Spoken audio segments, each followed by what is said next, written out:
여러분 안녕하십니까? 시청해 주셔서 감사합니다. 지난번 29회 전도 영상에서 죄로부터 구원을 받는 것은 하나님의 은혜로 값없이 믿음으로 얻으며 구원받은 후의 삶은 구별되어 죄와 멀리해야 하지만 때로는 죄를 지을 때도 있는데 그렇다고 구원이 취소되는 것은 아니라는 것을 성경을 근거로 말씀드렸습니다. 이 시간도 같은 주제의 두 번째 시간으로 구원이 취소될 수 있는 듯한 성경 말씀에 대해서 살펴보겠습니다. 구원이 취소되느냐 영원히 지속되느냐 하는 문제는 어제 오늘이 아닌 오래전부터 있어 온 것으로 현재도 쟁점이 되는 것은 구원이 매우 중요하기 때문일 것입니다. 29회 영상에서 말씀드린 바와 같이 구원은 하나님의 은혜요 선물로 오로지 예수님을 믿음으로 받는 것입니다. 그러므로 우리의 행위와는 전혀 상관이 없기에 구원이 유지되는 것도 인간의 행위와 관계가 없습니다. 구원을 주시는 분은 하나님이시고 인간은 받는 존재로 구원이 취소된다면 하나님이 취소하신다는 말이 됩니다. 그러나 성경은 다음과 같이 말씀합니다. 요한복음 10장 28절에 내가 그들에게 영원한 생명을 주노니 그들이 결코 멸망하지 않을 것이요 또 아무도 내 손에서 그들을 빼앗지 못한다라고 하였는가 하면 로마서 8장 38절로 39절에 내가 확신하노니 사망이나 생명이나 천사들이나 정사들이나 권능들이나 현재 있는 것들이나 장래에 있을 것들이나 높음이나 깊음이나 다른 어떤 창조물이라도 능히 우리를 그리스도 예수 우리 주 안에 있는 하나님의 사랑에서 떼어내지 못한다라고 하였습니다. 이럼에도 구원을 잃어버릴 수 있고 취소될 수 있다고 주장하는 대표적인 성경 말씀들을 몇 가지 살펴보겠습니다. 마태복음 12장 31절부터 32절과 마가복음 3장 28절부터 30절과 누가복음 12장 10절에 같은 내용으로 나오는 성령 회방죄를 예로 들면서 구원받은 후에 성령을 회방하면 구원을 잃어버릴 수 있다고 주장합니다. 성령 회방죄는 어떤 것이기에 이 세상에서나 오는 세상에서나 용서를 받지 못할까요? 국어사전에는 회방이란 남을 헐뜯어 비방하는 것이라고 되어 있습니다. 성경 마가복음 3장 30절에서 성령 회방죄가 어떤 것인지 알려줍니다. 30절에 보면 이는 그들이 말하기를 그가 부정한 영에 사로잡혔다 하였기 때문이더라고 되어 있습니다. 이 말이 나오게 된 배경을 마태복음 12장에서 살펴보겠습니다. 예수님께서 안식일에 회당에서 손이 오그라든 병자를 고치자 바리새인들은 예수님께서 안식일을 범했다고 죽이려 합니다. 그러자 다른 곳으로 자리를 피하신 예수님은 마귀가 들어서 보지도 못하고 말을 못하는 사람을 고쳐주십니다. 바리새인들은 이 소식을 듣고 예수님께서 마귀의 통치자 바알세붑을 힘입어서 고친 것이라며 예수님께서 부정한 영에 사로잡혔다는 것입니다. 이것은 예수님이 하신 일을 부정하는 신성모독죄입니다. 물론 구원을 받은 사람도 여러 가지 죄를 지을 수 있습니다. 그렇지만 구원받은 사람이 예수님이 행하신 일이나 성령님의 능력을 어떻게 부정할 수가 있습니까? 예수님이 하신 일과 성령님의 사역을 부정한다면 이것은 근본적으로 주님을 믿지 않는 것입니다.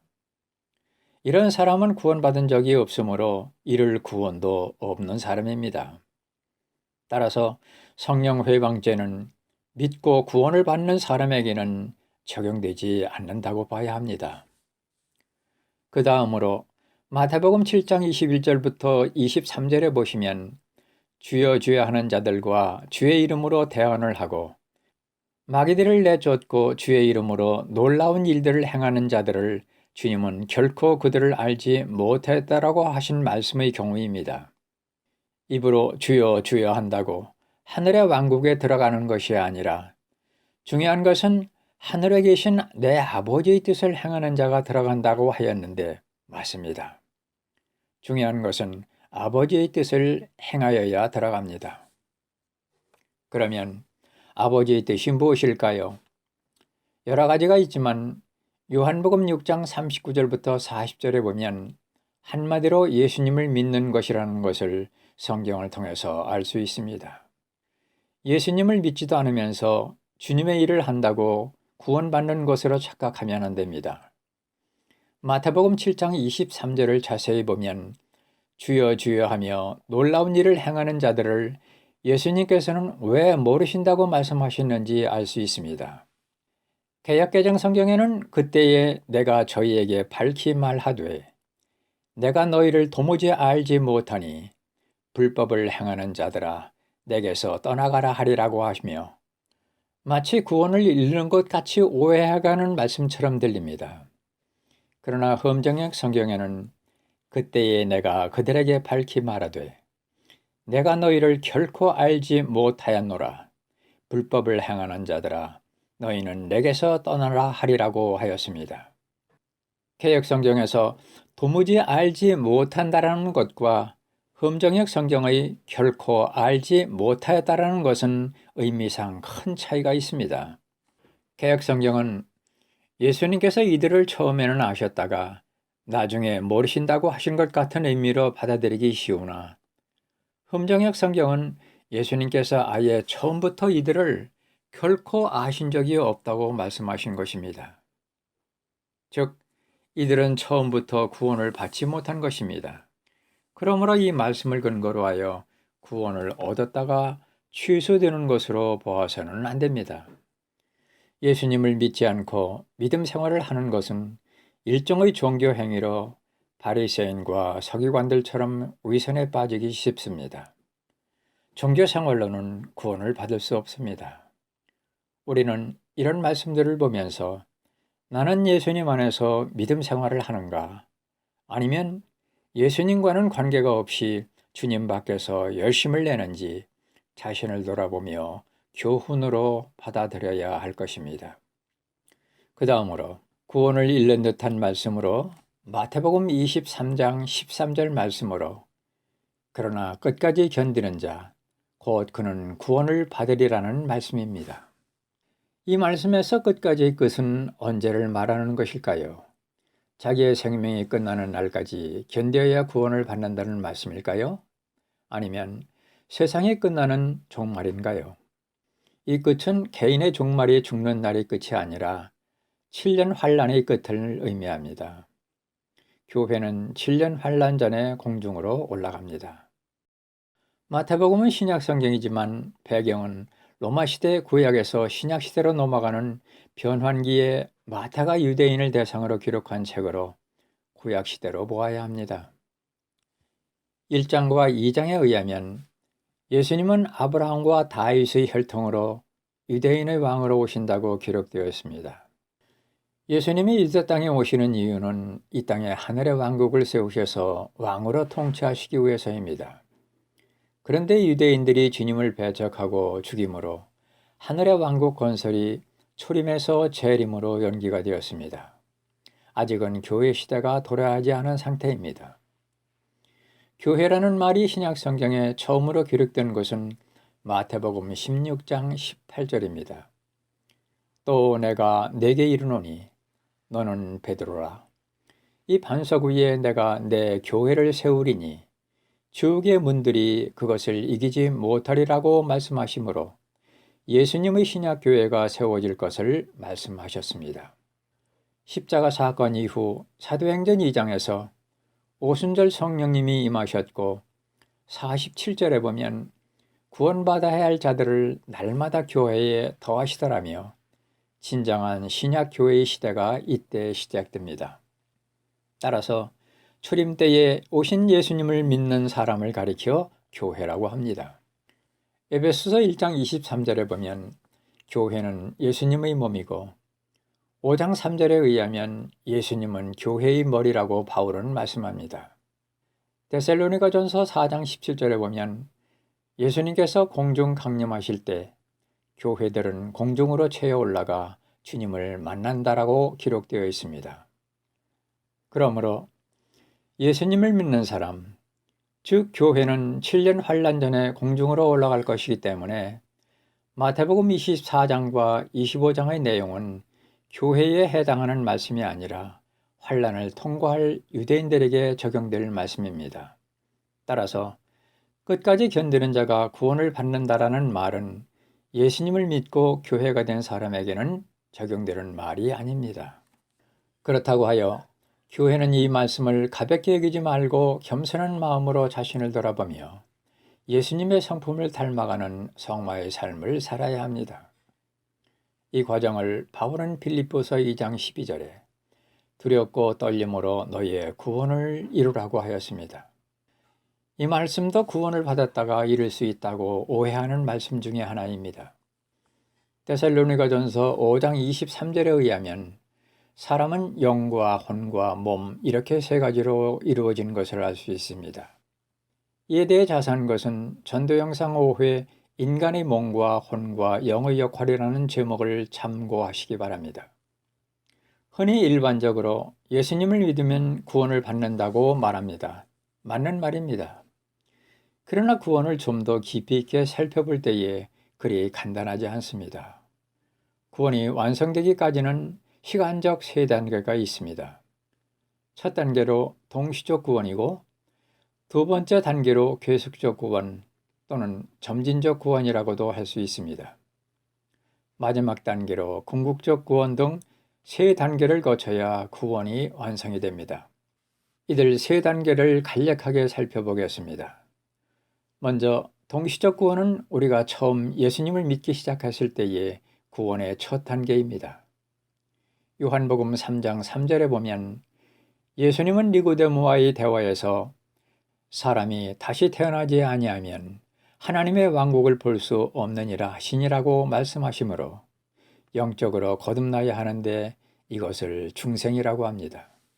중생이란 아담이 지었던 원죄로 죽었던 인간의 영과 혼이 예수님을 믿음으로 해서 영적으로 다시 새 사람이 되는 것을 말합니다. 예수님을 처음 믿을 때 믿음과 동시에 중생한다고 하여 동시적 구원이라고 한 것입니다. 다음 성경 구절이 이를 증명합니다. 에베소서 2장 8절에 보면 너희가 믿음을 통해 은혜로 구원을 받았나니라는 말씀과 누가복음 7장 47절부터 50절에 보면 예수님께서 많은 죄를 지은 여인의 죄를 용서해 주시면서 50절에 내 믿음이 너를 구원하였으니 평안히 가라 하시니라고 하신 말씀과 요한복음 5장 24절에서 예수님께서는 진실로 진실로 내가 너희에게 이르노니 내 말을 듣고 또 나를 보내신 분을 믿는 자는 영존하는 생명이 있고 또 정죄에 이르지 아니하리니 사망에서 생명으로 옮겨졌느니라고 한 것을 볼 때에 믿음과 동시에 구원을 받는다고 성경은 말씀합니다. 여기서 구원을 받았다는 의미는 구원이 완성되었다는 말이 아니고 우리의 영과 혼이 죄인의 신분에서 의인으로 변화된 것을 말합니다. 영과 혼은 비물질입니다. 국어사전에 혼은 사람의 몸 안에서 몸과 정신을 다스리는 비물질적인 것이라고 하였습니다. 그런데 성경에서는 혼을 무엇이라고 표현하고 있을까요? 사도행전 2장 41절에 의하면 베드로의 설교를 듣고 받아들인 사람이 침례를 받고 그날에 3,000혼가량이 그들에게 더해졌다라고 하여 사람을 의미하고 있습니다. 그런가 하면 혼은 목숨으로 표현하고 있습니다. 열왕기상 17장 17절 이하에 보면 엘리야가 과부의 아들을 살리는 장면에서 21절부터 22절에 엘리야가 하나님께 아이의 혼이 다시 아이에게 들어가게 해달라고 기도하자 혼이 들어가 죽은 아이가 살아났다고 하였습니다. 이러한 표현들로 볼 때 혼은 사람 또는 생명, 목숨이라는 것을 알 수 있습니다. 요한복음 10장 28절에 있는 말씀과 같이 우리가 처음 예수님을 믿을 때에 동시적으로 영과 혼과 몸이 영원한 생명을 얻는데 이것을 구원받았다고 하는 것입니다. 불변하시는 하나님께서 주신 구원을 그 누구도 빼앗을 자가 없다고 성경은 말씀합니다. 그러므로 우리가 죄를 지었다 할지라도 구원이 취소되는 것은 아닙니다. 구원의 두 번째 단계인 계속적 구원 또는 점진적 구원에 대해서 살펴봅니다. 바울이 빌립보서 2장 12절에서 두렵고 떨림으로 너의 구원을 이루라고 하신 말씀이 바로 이 두 번째 단계에 적용되는 말씀입니다. 우리가 예수님을 나의 구원자로 받아들여 죄에서 구원을 받았지만 몸은 연약하여 사탄의 미혹에 넘어가 죄를 범하기도 합니다. 특히 우리가 처음 믿기 시작했을 때에는 마치 신앙의 어린아이 같아서 믿음이 연약하기 때문에 죄에 빠지기 쉽습니다. 그래서 사도 베드로는 베드로전서 2장 2절에서 새로 태어난 아기들로서 말씀의 순수한 젖을 사모하라. 이것은 너희가 그 젖으로 말미암아 성장하게 하려 함이라고 하여 성장의 중요성을 강조하였습니다. 믿음이 성장할 때에 주님을 위해서 일할 수 있고 마귀의 시험에서 이길 수 있고 거룩한 생활을 하여 죄를 멀리하게 됩니다. 여러분, 구원받으셨습니까? 그렇다면 아무렇게나 살지 말고 두렵고 떨리는 마음으로 자신을 돌아보며 점진적으로 성화를 이루어서 궁극적 구원의 마지막 단계인 영화롭게 될 그날을 바라보며 활력이 넘치는 성도들이 되시기를 기도합니다. 여러분의 댓글을 기대합니다. 끝까지 시청해 주셔서 감사합니다.